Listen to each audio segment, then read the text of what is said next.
আমার খাদিজা প্রথমে আমার পরে ঈমান এনেছে। 2 নম্বর গুণ হয়ে গেল। এবার বলছেন খাদিজা, আয়েশা রে, আমার খাদিজা আমার জন্য এত ভালো, এত আমার জন্য কুরবানি করেছেন। ওরে সুবহানাল্লাহ, কে কুরবানি করেছেন? নবী বলছেন, আয়েশা রে, আমার 11 জন স্ত্রী রে আয়েশা, 11 জন স্ত্রীর মধ্যে আল্লাহ রাব্বুল আলামিন শুধু খাদিজার পেট থেকে আল্লাহ আমাকে সন্তান দান করেছেন। খাদিজার পেট থেকে আমি বেটা পেয়েছি, খাদিজার পেট থেকে আমি বেটি পেয়েছি। এ আয়েশা, তোদের পেট থেকে আল্লাহ রাব্বুল আলামিন আমাকে সন্তান দেয়নি, এটা একটা আমি খাদিজার কাছ থেকে নিয়ামত পেয়েছি। এবার নবীজি আরো বলছেন, আয়েশা, একদিন আমি গারে হেরাতে বসেছিলাম, জিবরিল ফেরেশতা আমার কাছে এলেন, আসার পর আমার কানে কানে বললেন, এ নবী গো, আপনার স্ত্রী দেখেন খাদিজা আপনার জন্য লাহারি আনছি, আপনার জন্য খানা নিয়ে আসেন। ও দয়ার নবীজি, খাদিজাকে আপনি একটু জানিয়ে দেন। কি জানিয়ে দেন? আল্লাহ খাদিজাকে এত ভালোবাসেন, আল্লাহ খাদিজাকে এত ভালোবাসেন। আল্লাহ রাব্বুল আমিন আমার মারেফাতে বললেন, ও জিবরিল, যাও আমার নবীকে তুমি বলে দাও, আমার নবী খাদিজাকে বলবে, আল্লাহ রাব্বুল আমিন খাদিজাকে আল্লাহ সালাম দিয়েছেন। কে সালাম দিয়েছেন? আল্লাহ সালাম দিয়েছেন খাদিজাকে। এবার নবীজি বললেন, ও নবীজি, জিবরিল বলছেন, নবীজি, আল্লাহ খাদিজাকে সালাম দিয়েছেন এবং আমি জিবরিল ফেরেশতা, আমিও আপনার স্ত্রীকে সালাম দিলাম, আমিও আপনার স্ত্রীকে আমি সালাম দিলাম। তাইলে বোঝা গেল কি? নবী বলছেন, আমার খাদিজা আল্লাহর এত প্যারি যে আল্লাহর সালাম পেয়েছে, জিবরিল ফেরেশতার সালাম পেয়েছে, ওকে তুমি ছোট মোটো মনে করিও না। এবার নবীজি স্ত্রীর সাথে মাঝে মাঝে মজাক পর্যন্ত করতেন। একটা পুরুষের জন্য দরকার আপনারাও মজাক করতে হবে। কেমন মজাক? শরীয়তি মজাক। একদিন আয়েশা রাদিয়াল্লাহু তাআলা বলছেন, আমার মাথাতে দরদ হয়েছে। সাধারণ ব্যাপার, মাথাতে দরদ হইতে পারে। তো আয়েশার মাথাতে দরদ হয়েছে, ব্যথা হয়েছে। নবীজি পাঞ্জরে বসে আছেন। তখন আয়েশা বলছেন, হুজুর, আজ এত হার মাথাতে দরদ হয়েছে, আগে মাথাটা ফেটে যাবে। তখন নবীজি মজাক করে বলছেন, কি বলছেন? আয়েশা রে, তোমার মাথাতে দরদ হয়েছে রে বিবি, যদি আমার আগে তোমার মতটা হয়ে যায়, নবী বলছেন, আমার আগে যদি তোমার মত হয়ে যায়, আমার আগে যদি তুমি মরে যাও, তাহলে আমি প্রথম কাজ করব, আমি তোমাকে গোসল দিব, কারণ তুমি আমার স্ত্রী না, তোমাকে আমি গোসল দেব। 2 নম্বরে নবী বললেন, গোসলের পর আমি তোমাকে কাফন দাফন করব, অর্থাৎ কাফন পিন্দাবো, এবং তোমার জানাজার নামাজ পড়ে আমি নিজের হাতে তোমাকে আমি দাফন করব। যখন কথাটা শুনলেন আয়েশা রাদিয়াল্লাহু তাআলার মন খারাপ। তখন কি বলছেন, হ্যাঁ হ্যাঁ, আপনি তো ওইটাই ঘাটা দেখছেন যে আমি কখন মরবো, আর হার মরার পর ফের একটা লইয়া স্ত্রী লেসে আপনি ঘরখানে থাকবেন, এটা তো আপনি ঘাটা দেখছেন। দেখছেন নবীজি ওই সময়তে তাবাসসুম মুচকি মেরে হেসে থেকে গেলেন। নবীজি আর কিচ্ছু বললেন না। একদিনকার ঘটনা, নবীজি রাস্তাতে হেঁটে চলেছেন রাতের সময়। এবারে তখন নবীজি হাঁটতে হাঁটতে হাঁটতে আয়েশাকে বলছেন, আয়েশা, আমরা দুজন এখানে আছি, আর কেউ নাই, এক কাজ করো, আজকে আমাদের দৌড়ের মোকাবিলা হয়ে যায়। বুখারী শরীফের হাদিস, কোনো কেসা কাহিনী বানাওয়াটি কথা নয়। বলছেন আজকে দৌড়ের মোকাবিলা হয়ে যাক স্বামী স্ত্রীতে, কে দৌড়িয়ে জিততে পারছে। মনে করেন এখান থেকে দৌড়াতে লাগলো কোথায় না, ট্রেনের পার্টিটা যে আগে চলে যাবে, ঢালাতে যে পৌঁছে যাবে সে জিতে নিলে, এরকম কোন একটা দাগ দিয়ে দিলে, সীমা বেঁধে নিলেন। নবীজি বলছেন, দৌড়াইবে না? তো হ্যাঁ। বলে ঠিক আছে, দৌড়াইতে লাগলো। আয়েশা রাদিয়াল্লাহু তাআলা আনহা তখন কম বয়সের মানুষ, শরীর ফুর্তি আছে, ভারী হ্যাঁ নাই, লাগলেন দৌড়াইতে। দুজন, নবী দৌড়ান, আয়েশা দৌড়ান। দৌড়াতে দৌড়াতে দৌড়াতে এবারে আয়েশা রাদিয়াল্লাহু তাআলা আনহা পাতলা দুবলা মানুষ, এবার নিজে ফার্স্টে মেরে নিলেন। নবীজি কিন্তু পিছে পড়ে গেলেন, আয়েশা ফার্স্ট হয়ে গেলেন। এবার আয়েশা তখন যখন ফার্স্ট হয়ে গেলেন, মনে খুশি আসবে না? আসবে না? তখন নবীকে বলছেন, দেখছেন আপনি আমাকে দৌড়িয়ে পারবেন না, আমি দেখেন 1 নম্বরে ফার্স্ট হয়ে গেলাম, আপনি পিছে পড়ে গেলেন। নবীজি বিবির মনটাকে জোগার জন্য বলছেন, হ্যাঁ আয়েশা, আমি পিছে পড়ে গেলাম, আমি হেরে গেলাম, তুমি জিতে নিলে। ওই জায়গাতে নবী বলতেন যদি রাগ করে, হ্যাঁ হ্যাঁ তুমি জিতে নিলে, তো খুব বড় মানুষ হয়ে গেলে, মনটা ভাঙতুম না? ভাঙতুম না? নবীজি খুশি হ্যাঁ, মুচকি হাসিতে বলছেন, হ্যাঁ আয়েশা তুমি জিতেছো, আমি হেরে গেলাম। ঠিক 1 বছর পর আবার কোনো কামের জন্য হাঁটতে হাঁটতে হাঁটতে নবীজি ওই রাস্তাতে চলে যাচ্ছেন। এবার নবীজি তখন আয়েশাকে বলছেন, আয়েশা রে, আজকে আমরা দৌড়ের মোকাবিলা করো। 1 বছর আগে তুমি আমি দৌড় করেছিলাম, সেই দৌড়ে তুমি জিতেছিলে, আমি হেরে গেছিলাম। আজকে আমরা দুজন দৌড়াবো, দুজনের মধ্যে কে জিতে কে হারে। এইবারে নবীজি বলছেন ঠিক আছে দৌড়াও। এবার দৌড়াতে লাগলেন। এবারে কিন্তু 1 বছর পর মা আয়েশা রাদিয়াল্লাহু তাআলা আনহার শরীরটা কিন্তু ভারী হয়ে গেছে। এবার দৌড়াতে লাগলেন, দৌড়াতে দৌড়াতে দৌড়াতে এইবারে নবীজি কিন্তু ফার্স্ট হয়ে গেলেন। নবীজি এবারে জিতে নিলেন, মা আয়েশা হেরে গেলেন। এবার নবীজি কি বলছেন জানেন? আয়েশা রে, 1 বছর আগে দৌড়ের মোকাবিলা করেছিলাম, তুমি জিতেছিলে, আমি হেরেছিলাম।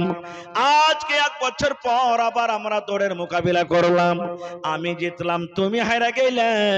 বোঝা গেল আমরা দুজন বরাবর হয়ে থাকলাম, আমাদের মধ্যে কেউ হারা জেতা হলো না। তো স্বামী স্ত্রীতে এরকম ভাবে দৌড়ার মোকাবিলা করতে পারেন। তাহলে ভাই এখন তো চারিদিকে লাইট বল জ্বলছে, এরকম দৌড়ালে কইবে তো একের মাথা পাগলা হয়ে গেছে। যদি এরকম ঘটনা বা করতে চান, দৌড়াতে চান, এরকম পাশালে দৌড়াইবেন বা এরকম খেল খেলবেন, স্বামী স্ত্রীতে জীবন যাপন করতে পারেন, কোন রকমেরই অসুবিধা হবে না। কোরআনের আর একটা আয়াত আপনাদের সামনে বলছি ভাই, এখনটা হয়ে গেল মোটামুটি। আর একটা কোরআনে সূরা আছে সূরা আলে ইমরান, আর কোরআনে একটা সূরা আছে সূরা মারিয়াম। পড়েছেন আপনারা? দুটা সূরাকে মিলিয়ে বাস 2 মিনিট একটা ঘটনা বয়ান করছি। কি ঘটনা? একজন মহিলা ছিলেন, ওর নাম হলো কি হান্না। মহিলাটার নাম কি মনে রাখবেন? হান্না। পেটে সন্তান। যেমনই পেটে সন্তান হয়ে গেল, মা খালারা জানতে পারেন আমার পেটে সন্তান এসেছে। সন্তান দুনিয়াতে আসেনি, পেটে আছে। এবার নজর মানছেন, যেমন আপনারা নজর মানেন, মায়েরা খালারা নজর মানেন, আল্লাহ আমার বেটাটা যদি মাস্টার হয়ে যায় একটা রোজা করব। আল্লাহ আমার বেটাটা যদি এরকম হয়ে যায় আমি 2টা রোজা করব। আল্লাহ আমি যদি ওই চকের জমিনটা কিনতে পারি আমি 5,000 টাকা দান করে দেব। নজর মানে কি মানে না? তো মা হান্না নজর মানছেন পেটের সন্তান। কি নজর মানছেন? হে রব্বুল আলামিন, আমার পেটে সন্তান, এই আল্লাহ মা হান্না আমি নজর মানি, আমার এই সন্তান যখন দুনিয়াতে আসবে, আল্লাহ ওর কামাই করা আমি খাবো না, ওর নকরি করা আমি খাবো না, ওর দোকানদারি করা খাবো না, ওর বিজনেস করা আমি খাবো না। হান্না নজর মানছেন, আল্লাহ যখন আমার এই সন্তান দুনিয়াতে আসবে, আমি আমার ছেলেটাকে তোমার ঘরের জন্য আমি দান করে দিলাম। কোরআনের কথা বলছি, ভালো করে শুনবেন। মা নজর মানছেন, পেটের সন্তান, তখন তো আল্ট্রাসাউন্ড করা মেশিন ছিল না, চল রে আল্ট্রাসাউন্ড করে আসি, বেটা আছে কে বেটি আছে। ওরে আল্লাহ, আজ থেকে হাজার হাজার বছরকার ঘটনা। এবার হান্না নজর মানছেন, আল্লাহ পেটে আমার সন্তান, এই সন্তান যখন দুনিয়াতে আসবে, মা আমি এই ছেলেটার কামাই খাবো না, নকরি করা খাবো না, বিজনেস করা খাবো না, আল্লাহ আমি আমার ছেলেটাকে তোমার ঘরের জন্য আমি দান করে দিলাম। আল্লাহ আমি ছেলে যেমন দুনিয়াতে আসবে আমি তোমার ঘরে দিয়ে দেব, আল্লাহ দান করে দেব। এবারে মাস গেল, ঠিক 8 মাস 9 মাস পর আল্লাহ রাব্বুল আমিন তার পেট থেকে দুনিয়াতে ছেলে দান করলেন, সন্তান দিলেন। কি সন্তান? বেটা নয়, আল্লাহ রাব্বুল আমিন তাকে বেটি দান করলেন। মা তো নজর মেনেছিলেন যে আল্লাহ তুমি বেটা দাও তো আমি দিব, কিন্তু এখানে বেটা না হয়ে কি হয়ে গেল? কথা বলেন, বেটি হয়ে গেল। তাহলে এখানে একটা আপনাকে সওয়াল করি, যে বেটা বেটি দেওয়ার ক্ষমতা কার কাছে আছে? আল্লাহর কাছে আছে। তাহলে যে ভাইয়ের যে মার পেট থেকে শুধু বেটি হয়, মানুষেরা ঘুঁচা দিয়ে দেয়, কথা বলে, এটা ভুল না? ভুল নয়? ভুল। খবরদার এরকম কথা বলবেন না। যদি কোনো মা খালার পেট থেকে বেটি ছেলে হয়, বেটা যদি না হয়, তো শাশুড়িতে বলবে, ননদরা বলবে, যা যা ঠেনে ঘুঁচা দিয়ে দে, বলবে তুই বেটির মুখ দেখতে পাবি, জীবনে তুই বেটার মুখ দেখতে পাবি না, আল্লাহ খালি তোকে বেটি দিবে। এরকম কথা বলাটা ভুল। এবারে যখন দুনিয়াতে বেটি হয়ে গেল, মার মনে কিন্তু খুব আফসোস। আল্লাহ কি হলো কি হলো কি হলো? আল্লাহ আমি তো নজর মেনেছিলাম বেটার জন্য, যে আমার বেটা মসজিদে আজান দিবে, মা আমি নেকি পাবো। আমার ছেলে মসজিদে ঝাড়ু দিবে, মা আমি নেকি পাবো। আমার ছেলে মসজিদে সব বিছাবে, মা আমি নেকি পাবো। আমার ছেলে নমাজি রেখে পানি দিবে, মা আমি নেকি পাবো। এ আল্লাহ, বেটি ছেলে কেমন করে মসজিদে যাবে, আর বেটা ছেলের সাথে বেটি ছেলে কেমন করে থাকবে? আল্লাহ জি কি করব কি করব? আমি তো নজর মেনেছিলাম আল্লাহ বেটা দাও, বেটা দিলে তোমার ঘরের জন্য আমি দিয়ে দিব, কিন্তু আল্লাহ বেটি ছেলে হয়ে গেল, এখন আমি মা কি করব? আফসোস করছেন। আল্লাহ তাআলা জিবরিল ফেরেশতাকে বলছেন, জিবরিল যাও আমার হান্নার কাছে তুমি যাও। এবার জিবরিল ফেরেশতা চলে এলেন, আসা পরতন হান্নাকে বলছেন, হান্না আল্লাহর কাছে নজর মেনেছিল বেটা হওয়ার জন্য, কিন্তু বেটা না হইয়া বেটি হয়েছে, এই বলে তুমি আফসোস করছো। এ হান্না, তুমি আফসোস করিও না, আফসোস করিও না, মনটা তুমি ভারী করিও না। আল্লাহ নিজে বলেন, হান্না রে, তোমার বেটির নাম তুমি রেখে দাও মারিয়াম। কে নাম রাখছেন? আল্লাহ নাম রাখছেন। এ হান্না, তোমার পেটের নাম তুমি রেখে দাও মারিয়াম, এবং তোমার এই মারিয়ামকে তুমি যে নজর মেরেছো, ওয়াদা করেছো, ওয়াদা মোতাবেক তুমি আমার ঘরের জন্য দিয়ে দাও। যাও, তোমার এই বেটিকে তুমি দিয়ে দাও ঘরের জন্য, তুমি যেটা ওয়াদা করেছো। আরে বেটা হলো না তো কি হলো, বেটি হলো তো কি হলো, যাও তুমি দিয়ে দাও। আগেকার ঘটনা আমি বলবো না, আল্লাহ বাচ্চা রাখেন, ইনশাআল্লাহ পরে বলবো। আমার বলার উদ্দেশ্য হইল, আপনার মনে কি একটুকু এরকম ভাবে ইমানটা জাগে না?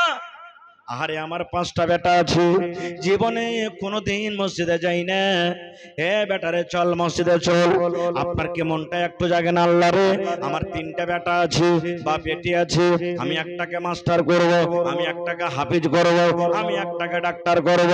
এই নওজওয়ান, আমি মুসলমানরাকে বলবো, মা হান্না যদি নিজের বেটাকে কিংবা বেটিকে যদি আল্লাহর ঘরের জন্য দেওয়ার জন্য নিজের জীবনটাকে কোরবানি করতে পারে, তাহলে মুসলমান আপনি নিজের ছেলেকে আল্লাহ রাহি দেওয়ার জন্য কেন আপনি কোরবানি করতে পারবেন না? জানের কোরবানি করতে হবে না, আপনাকে মালের কোরবানি করতে হবে। ভাই মুসলমান, যদি মা হান্না নিজের বেটিকে যদি মসজিদে দিতে পারে, তাহলে আজকে দেখি কোন আল্লাহর বান্দা আছেন একজন 1 রাখ বালু কিংবা গিট্টি দান করতে পারবেন? এরকম কোন আল্লাহর বান্দা আছেন?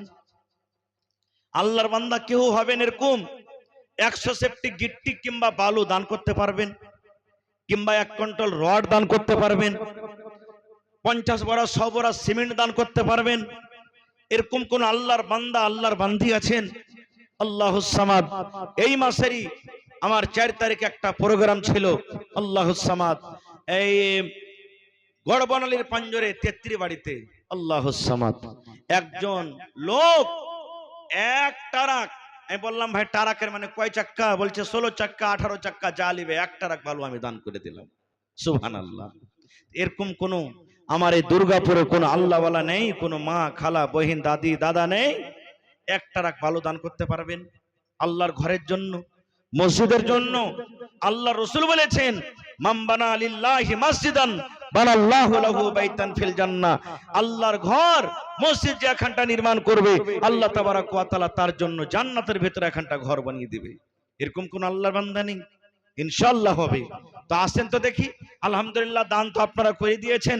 শেষের বেলাতে 1 কোটা লোক কেউ এমন আছেন যে হয়তো 10 বড়া 5 বড়া সিমেন্ট দেনেওয়ালা, 50 বড়া সিমেন্ট দেনেওয়ালা, 1 কুইন্টাল 2 কুইন্টাল 5 কুইন্টাল রড দেনেওয়ালা, বা 1 গাড়ি 2 গাড়ি বালি দেনেওয়ালা, কেউ এরকম আল্লাহর কোন বান্দা আল্লাহর কোন বান্দি হবেন।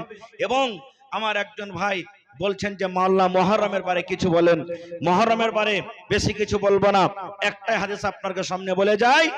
মুহররমের এই যে সামনে মাস যেটা চাঁদ উঠবে, এটা হলো মুহররমের চাঁদ। সামনে মাসের মুহররমের চাঁদের 1 তারিখ থেকে নিয়ে 10 তারিখ পর্যন্ত খুব ফজিলতের দিন। এই জন্য যত বেশি বেশি করে পারবেন মাসটাতে রোজা করবেন। মায়েরা খালারা যদি কহে যে বাকি রোজা কটা আমি ওই মাসে করব, করতে পারেন। কোরআন তেলাওয়াত করবেন, জিকির আজকার করবেন, তেলাওয়াত করবেন, যত ইবাদত করবেন করতে পারেন। আর যদি বেশি কিছু না করতে পারেন, তাহলে একটা হাদিসের পরে অবশ্যই আমল করবেন। কি? আল্লাহ রাসূল বলেছেন মুহররমের চাঁদের 9 তারিখে একটা রোজা, আর মুহররমের চাঁদের 10 তারিখে একটা রোজা। মানুষ ওই দিনটাতে রোজা না রেখে মদ পান করে, নাশা পান করে, লাঠি খেলে বেড়ে, ঢোল খেলে বেড়ে, এগুলা করতে হবে না। খুব নবী আমার বলেছেন মুহররমের চাঁদের 9 তারিখে যদি একটা রোজা করতে পারেন, মাইলোক করেন, মজলক করেন, বড় করেন, ছোট করেন, যে কোন আল্লাহর বান্দা বান্দিরা মুহররমের চাঁদের 9 তারিখে একটা রোজা, মুহররমের চাঁদের 10 তারিখে একটা রোজা, যদি কোন আল্লাহর বান্দা বান্দিরা দুটা রোজা করতে পারেন, নবী আমার বলেছেন তার 1 বছরকার যত ছোট গুনাহ সাগরা গুনাহ রয়েছে আল্লাহ রাব্বুল আমিন তার জীবনের 1 বছরকার গুনাহ আল্লাহ মাফ করে দেবে। আল্লাহুস সামাদ, 1 বছরকার গুনাহ আল্লাহ মাফ করবেন শুধু দুটা রোজার কারণে। সাহাবায়ে কেরাম বলছেন যে আমরা ছোট ছোট বাচ্চাগুলোকে রোজা করতে বলতাম, ওরাও রোজা করত, আর ঠিক যখন বেলাটা ডুবতে যেত, 1 ঘন্টা 2 ঘন্টা হয়তো সময় আছে, ভোকের কারণে বাচ্চাগুলা কাঁদতে লাগতো, তখন সাহাবায়ে কেরাম বলছেন আমরা তাদের হাতে খেলনা দিয়ে দিতাম, আর তারাকে বলতাম এই বেটা খেলো, এই দেখো সূর্য ডুবতে গেল, আর 1 ঘন্টা আছে, আর 8 ঘন্টা আছে, এরকম ভাবে তারাকে আমরা সবর দিতাম। এই জন্য আমি এই গ্রামের যত মা, যত খালা, যত ছোট বড় সমস্ত ভাইরাকে আমি পেগাম দিয়ে যাই যে সামনে যেটা মাস আসছে মুহররমুল হারাম, ইসলামী তারিখের প্রথম মাস, এটা নতুন সালের প্রথম মাস শুরু হবে। চাঁদের 9 তারিখ যেদিন হবে একটা রোজা করবেন, আর চাঁদের 10 তারিখে একটা রোজা করবেন। এই দুটা রোজা করলে আল্লাহ 1 বছরকার গুনাহ আল্লাহ আপনার মাফ করে দিবে। এই দুটা রোজা অবশ্যই রাখবেন। তা আসেন শেষের বেলাতে, আছেন কেউ দেনেওয়ালা, কোন আল্লাহর বান্দা, আল্লাহর বান্দি ভাই আমার, আল্লাহ তাবারাক ওয়া তাআলার নবী ছিলেন হযরত ইব্রাহিম আলাইহিস সালাম। আল্লাহর পরীক্ষা, আল্লাহর ইমতিহান, আল্লাহ তাবারাক ওয়া তাআলা বেটাকে কুরবানি করার আদেশ করেছিলেন। আল্লাহর উদ্দেশ্য ছিল না বেটাকে কুরবানি করুক, কিন্তু আল্লাহর উদ্দেশ্য ছিল শুধু ইব্রাহিম নবীর দিল খান্ডা, অন্তর খান্ডা, প্রাণ খান্ডা দেখার জন্য, যে আল্লাহ তাবারাক ওয়া তাআলা ইব্রাহিম নবীকে পরীক্ষা করেছিলেন যে 80-85 বছর বয়সে বেশি বেটাকে ভালোবাসে না আমি আল্লাহকে বেশি ভালোবাসেন। এই জন্য যখন আল্লাহ তাআলা দেখলেন যে 80-85 বছর বয়সে আমার নবী ইব্রাহিম বেটাকে কুরবানি করার জন্য মিনার মাঠে নিয়ে চলে গেলেন, ছুরি দিয়ে তাকে জবাই করবেন, পরীক্ষাতে পাস হয়ে গেল। আল্লাহ ডাকতে বলছেন ইব্রাহিম কাদ সাদ্দাকতার রুয়া, তুমি স্বপ্নকে সত্য করেছো, তোমাকে আর কুরবানি করতে হবে না।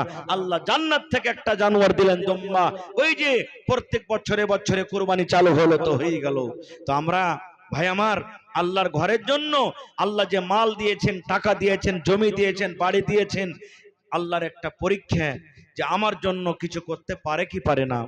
রাসূল বলেছেন একজন ধনী লোক, একজন মালদার লোক দান করার জন্য পুটলিতে করে, বাটুয়াতে করে টাকা নিয়ে রাতের বেলাতে বার হলছেন যে আমি যাকে দেখা পাবো রাতের বেলাতে দান করবো যেন কেউ দেখতে না পাই। রাস্তা দিয়ে হাঁটতে হাঁটতে একটা চোর চুরি করতে যাচ্ছিল, ও জানে না ধনী লোকটা যেটা হলো চোর। বলছে ভাই শোনো, বলছে কি, বলছে এই টাকা কটা তুমি লাও, লিয়ে বাড়িতে চলে যাও। চোর টাকা কটা নিয়ে বাড়িতে চলে গেল। ভোরবেলা যখন হয়েছে তখন ওই চোরটা হাল্লা করছে কি, আরে দেখো দেখো কোন একটা খ্যাপা লোক আমার মতন চোরকে দান করেছে। এবার যে ধনী লোকটা দান করেছে আর মনে আফসোস, হায় আল্লাহ কি করনু, আমার দানটা ভালো মানুষের হাতে পড়লো না, চোরের হাতে পড়ে গেল। ওর মনে খুব আফসোস, বলছে ঠিক আছে যা হলো তা হলো, আজ রাতে ফের দান করব। ফের বাটুয়াতে করে টাকা নিয়ে দ্বিতীয় রাতে ফের বের হয়েছে। রাস্তা দিয়ে হাঁটতে হাঁটতে একটা বেটি ছেলে হেঁটে চলে যাচ্ছিল। ও কিন্তু বেটি ছেলেটা হলো জানিয়া মেয়ে ছেলে, ফায়েসা বেটি ছেলে। ও কিন্তু জানে না ধনী লোকটা যেটা একটা ফায়েসা বিশ্বা বেটি ছেলে। তাকে বলছে আল্লাহর বান্দি শোনো, এই এত কিছু টাকা আছে, টাকা কটা তুমি নিয়ে চলে যাও। ভোরবেলাতে ফের গ্রামে হাল্লা হয়ে গেল। ওই বেটি ছেলেটা বলতে লাগলো, আরে দেখো কোন পাগল আমার মতন একটা ফায়েসা গুনাহগার মানুষকে দান করে গেল। ফের লোকটার মনে আফসোস, আল্লাহ কি হলো, আজ আমার দানটা কিন্তু বরবাদ হয়ে গেল, না আজ রাতে আমি দান করব। ফের তৃতীয় রাতে টাকা পয়সা নিয়ে ফের গ্রামে বের হয়েছে। এবারে গ্রামে বের হয়েছে, রাস্তাতে একটা লোকের সাথে দেখা, বলছে ভাই শোনো এতে কিছু টাকা আছে, এই টাকা কটা তুমি বাড়িতে নিয়ে চলে যাও। নবী বলেছেন ওটা হলো ধনী লোক, মালদার লোকের হাতে টাকাটা পড়ে গেল। ফের ভোরে তখন ওই ধনী লোকটা হাল্লা করে দিল, আরে দেখো আমার মতন ধনী লোক, আমার কাছে টাকা পয়সার কমি নাই, আমার মতন ধনী লোককে ফের একটা কোন খ্যাপাতে রাইতে দান করে দিয়েছে। এর মনে কিন্তু খুব আফসোস। এবার আফসোস করে কি বলছেন, হে রব্বুল আলামিন, প্রথম রাতে দান করনু চোরের হাতে দান পড়ে গেল, দ্বিতীয় রাতে দান করনু জানিয়া মেয়ে ছেলের হাতে দান পড়ে গেল, আর তৃতীয় রাতে দান করনু ধনীর লোকের হাতে দান পড়ে গেল। এবার রাসূল কি বলছেন দেখেন, রে আল্লাহর বান্দা, মন তুমি খারাপ করিও না রে। তুমি চোরের হাতে দান দিয়েছো, তাও তোমার দান হয়ে গেছে। তুমি জানিয়ার হাতে দান দিয়েছো, তাও তোমার দান হয়ে গেছে। ধনী লোকের হাতে তুমি দান দিয়েছো, তাও তোমার দান হয়ে গেছে। আল্লাহ রাব্বুল আমিনের এতে একটা মাসলাহাত, একটা ইবরাত লুকিয়ে আছে। যে চোরের হাতে তুমি দান দিয়েছো, ওই চোরটা চুরি করতো, চুরি করা পাপ, চুরি করা গুনার কাম, চুরি করতো, চুরি করার পর নিজের মেয়ে ছেলের জন্য চাল চাল কিনে, তেল মশলা কিনে বাড়ি চালাতো, সংসার চালাতো। এবারে যখন তোমার দানটা চোরের হাতে পড়ে গেল, ওই লোকটা চুরি করা গুনাহ থেকে কিন্তু বেঁচে গেল। এই জন্য আল্লাহ রাব্বুল আমিন তোমার টাকা কোটাকে একটা চোরের হাতে দিয়ে দিলেন। 2 নম্বরে মেয়ে ছেলে জানিয়া বেশ্যা মেয়ে ছেলে নিজের ইজ্জত বিক্রি করত, বেশ্যাগিরি করত, জেনা ব্যভিচার করত, টাকা পেত, সংসার করত, সংসার চালাতো। দয়ার নবী বলেছেন, ওই বেশ্যা নারীর হাতে তোমার টাকা কোটা পড়ে গেল, জেনার মতন গুনাহ থেকে কিন্তু বেড়ে ছেলেটা বেঁচে গেল। এই জন্য আল্লাহ রাব্বুল আমিন তার হাতে কিন্তু টাকা কোটা দিয়ে দিলেন। এবার যে লোকটা ধনী ছিল, ওই লোকটা ছিল বকিল, ওই লোকটা ছিল কাঞ্জুস, জীবনে কোনোদিন দান ধ্যান করত না, তার হাতে কেন টাকাটা পড়লো? এই জন্য আল্লাহ তাআলা তার হাতে টাকাটা দিয়ে দিলেন। লোকটা হলো কাঞ্জুস, লোকটা ছিল বকিল, ওর ভিতরে যাতে একটা ইবরাত চলে আছে, সবক হয়, ওর মধ্যে যাতে জ্ঞান চলে আসে, বুদ্ধি আসে। আহারে আমার মতন ধনী লোকেরা দান করছে, আল্লাহ আমাকে টাকা দিয়েছে, মাল দিয়েছে, তাহলে আমিও কেন গরিব দুঃখীকে দান করব না? এই জন্য একটা ধনী লোকের হাতে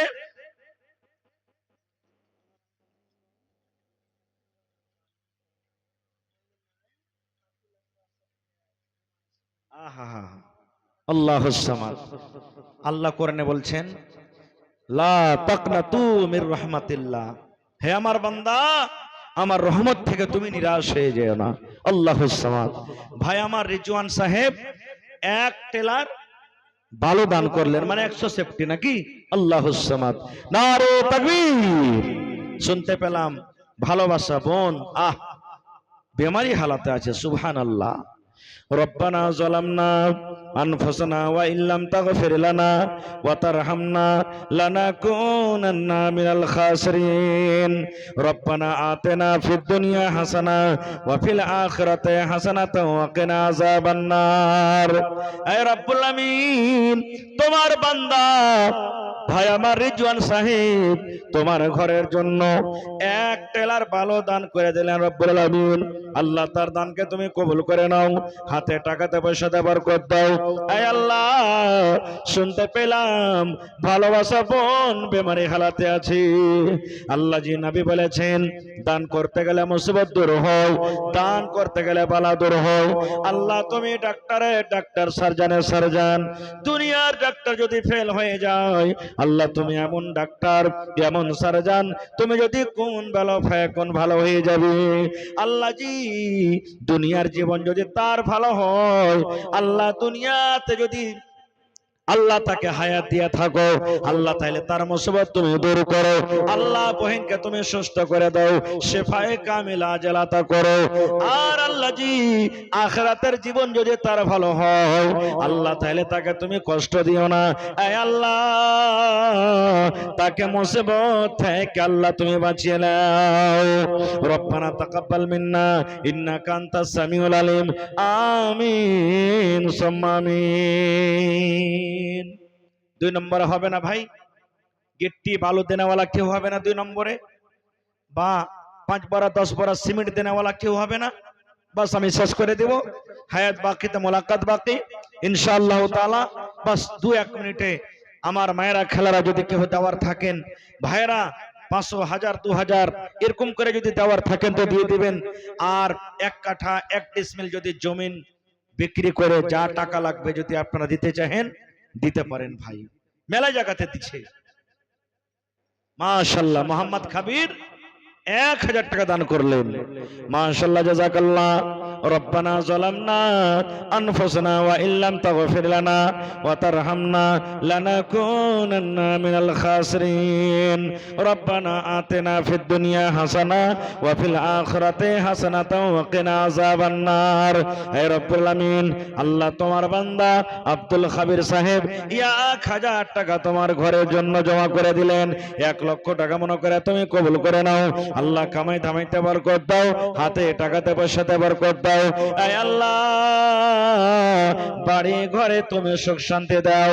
আল্লাহ জি মা বাপ, দাদু দাদি, নানা নানি, শ্বশুর শাশুড়ি যারা বেঁচে আছে ভালো রাখো। আর যারা কবরে চলে গেছেন তাদের কবরে তুমি জান্নাতের বিছানা দিয়ে দাও। আল্লাহ তারকে কবরকে তুমি নূর দিয়ে মনোয়ার করে দাও। রব্বানা তাকাব্বাল মিন্না ইন্নাকা আনতাস সামিউল আলিম। আমিন সাম্মা আমিন।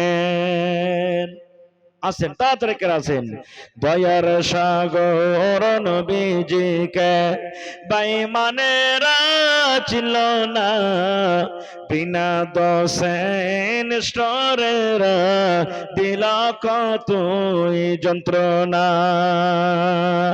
শত শত বেঈমান ছিল, নবীজি ছিলেন একজন। সবাই বলে মারো পাথর, কেউ তো নিষেধ করলো না। সবাই বলে মারো পাথর, কেউ তো নিষেধ করলো না। এত পাথর মারলো সেই দিন তায়েফ দেশের বেদিনে। বেহুশ হয়ে দয়ার নবীজি পড়েছিলেন জমিনে। আঘাত খায় দয়ার নবীজি পড়েছিলেন জমিনে। গায়ে যত কাপড় ছিল, গায়ে যত কাপড় ছিল, রঙিন হইল রক্ততে। কত রক্ত জমেছিল দয়ার নবীর জুতাতে। কত রক্ত জমেছিল দয়ার নবীর জুতাতে। রক্ত দেখা দয়ার নবীজি, রক্ত দেখা দয়ার নবীজি দিলে কোনো চিন্তা করলেন না। দুঃখে দুঃখে দিন কাটালেন, সুখের চিন্তা করলেন না। হায়রে আল্লাহ, হায়রে খোদা, কেমন করে কি করব। হায়রে আল্লাহ, হায়রে খোদা, কেমন করে কি করব। দয়ার নবীর দিনের ওপর কেমন করে চলিব। দয়ার নবীর দিনের ওপর কেমন করে চলিব। শেষ করছি ভাই, রাত মোটামুটি 12:30 পার হয়ে গেল। হায়াত বাকি, মোলাকাত বাকি। আল্লাহ তাআলা যদি বাঁচিয়ে রাখেন ইনশাআল্লাহ আবার এই বিষয় নিয়ে কথা বলবো। তবে শেষ পায়গাম, শেষ মেসেজ আপনাদেরকে দিয়ে যাই। আলহামদুলিল্লাহ, যারা এসেছেন দান করলেন। আর সকালবেলাতে আবার ম্যাক চালু হবে। আমার মাওলানা নানাজান আবুল কাসিম সাহেব বিজলি হাফেজা